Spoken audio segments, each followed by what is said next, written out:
if you go to a therapist for a child with attention deficit disorder and he uses these terms, I guarantee that we'll get this kid controlled. But what I'm going to do, walk out of that office. There's no such thing as a guarantee because not every kid is the same, and you have to observe what you have made and what's going to happen over a long period of time. And there's going to be tremendous amount of adjustments of what you're going to do to treat that individual. Is that correct?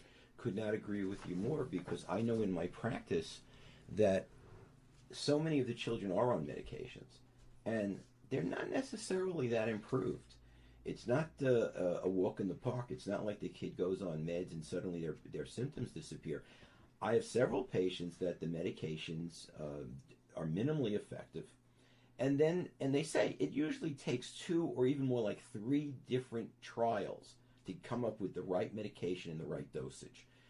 So And that's a project that's going to change 2 years from now, 3 years from now, because kids' brains change, weight changes, circumstance changing, sleep pattern change. So you can't say this is an absolute, we're done with it. well, again, insurance tends to drive this. What happens is the child initially gets evaluated by a neurologist, psychologist, child psychiatrist, perhaps. And what happens is they write the prescription, and the parent, because the doctor's fee is higher, maybe out of network, perhaps a longer distance away, harder to get an appointment, the pediatrician takes over the prescribing.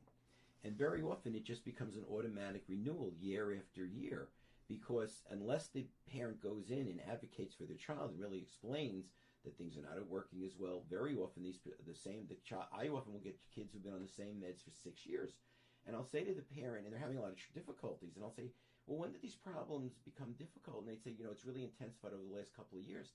And I'm kind of say, well, then why didn't you discuss that with the pediatrician? And they didn't even bring it up to the pediatrician.